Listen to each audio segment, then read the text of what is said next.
Hey everybody, welcome back to the Dungeon Dive. Daniel here. I hope you're doing well, and if you're not, I hope you are soon. Okay, we are outside, and today on Solo RPG Friday, we are going to do something a little different. We are going to go on a quest into the heart of Darkroot Forest, and we are going to search for the legendary Tunnel of Doom. So, all right, let's head out. Okay, so we're about halfway to Darkroot Forest, and when I was a kid, I used to plan excursions like this. They were actually kind of like little solo LARPing expeditions, really. I would plan in the evening, I would plan some kind of quest to go on and pack my bag with snacks and any kind of supplies I might need, and head out to a park or head out just somewhere in the neighborhood, explore different regions, and just play these kinds of live action games of make-believe. And it was a lot of fun, and so I think that's kind of what we're going to do today. So let's head on down to Darkroot Forest. Okay, we're almost there, and you can see just over the horizon there's the tree line for Darkroot Forest, and that's where we're heading. Here we are at the threshold of Darkroot Forest. Behind me is the land of the mundane and the normal, and ahead of me is the magical and enchanted world of Darkroot Forest.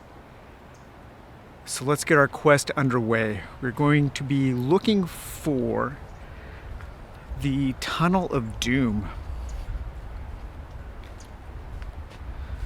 So as a kid, having access to something like this would have been pretty amazing for games of live action make-believe. When I was a kid, for a few years, my family lived in Southern California near Magic Mountain. And at one end of my street, it was a dead end. We lived on a cul-de-sac, and there was a pretty steep drop-off down to about 10 acres of undeveloped high desert wilderness. There was lots of coyote and rattlesnakes and horny toads, and we used to go down there and play games of make-believe. And at the end of my block, in the opposite direction, Disney owned about 80 acres of completely undeveloped high desert wilderness. And as neighborhood kids, we were allowed to play in that area as long as we didn't mess anything up. Disney would film some of their Western movies there, like Apple Dumpling Gang.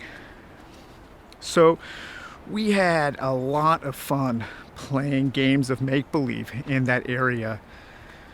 I remember playing games of like Conan, and that was where I would take this, a giant stick would be my broadsword, and I learned to do that Conan twirl with the sword, and we would always play these wild games and have all of these great times. And I just imagine the kinds of games we could play in a forest like this.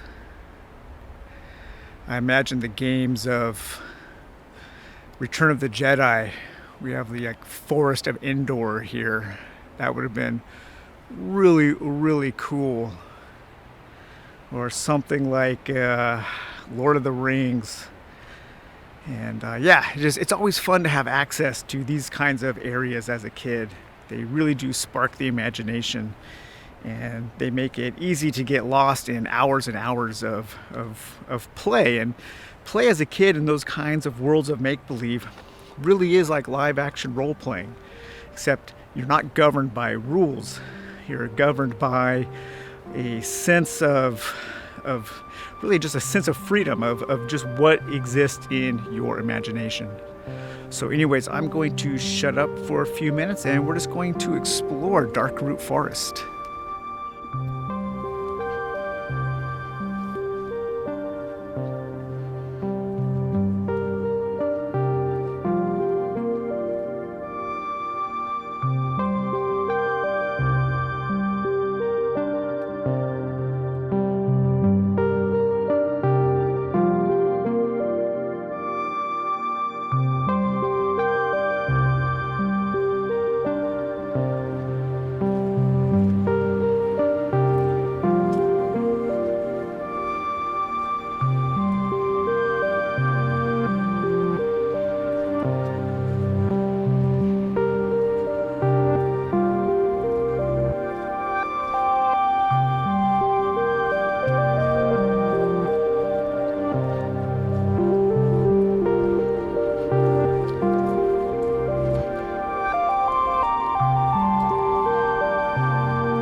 imagine being a kid and for the first time reading The Hobbit or Dragonlance or Elric or maybe the Earthsea novels, and having that text spark your imagination, and then being able to come out to a place like this and the kind of adventures that you might want to have.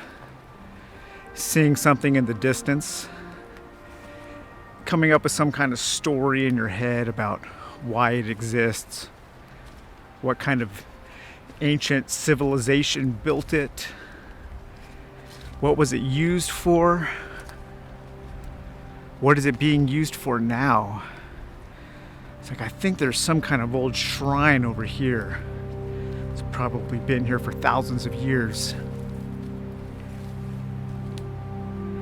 I'm not sure what purpose it serves now or what kind of magical purpose it served in the past. But there was obviously some kind of magical element to this shrine here, this mossy wilderness shrine.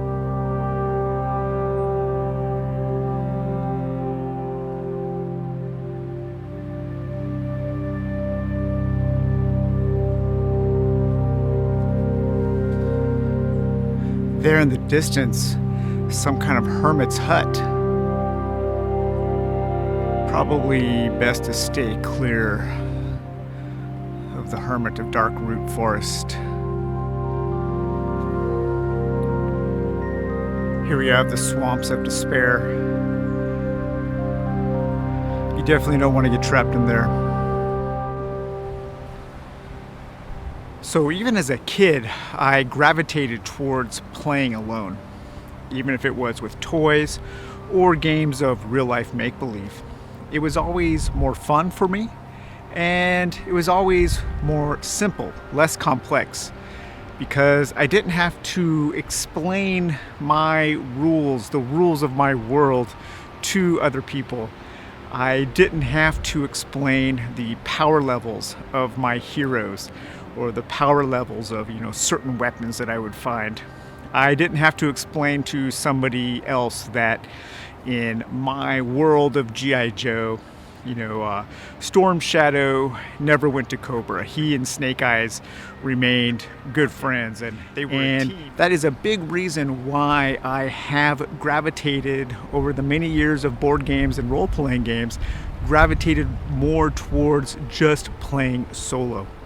Because I get to be in complete control of the atmosphere, of the level of humor, the level of horror, the level of action.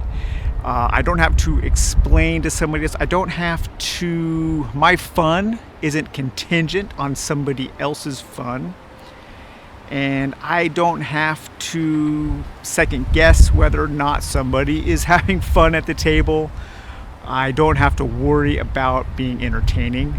The only person I have to entertain is myself. And I think that's why solo gaming is so important. And I'm wondering if other people who are into solo gaming, and especially solo RPGs, if when they were growing up, if they gravitated towards playing alone like I did. But anyways, we are about halfway to the Tunnel of Doom. So that was enough rest, enough chit chat. So let's get questing.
it is.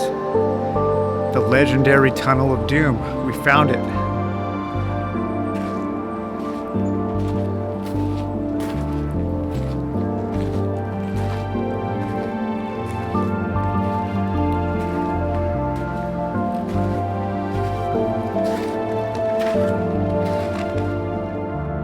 Well, here we are. We're in the Tunnel of Doom. We found it. I think our quest is going to end here today. Next time, we'll head through the Tunnel of Doom and explore the realms that exist at the end of that threshold. At least we know where it is now. It should be easier to find next time. Hope you guys enjoyed this little something different for today for Solo RPG Friday.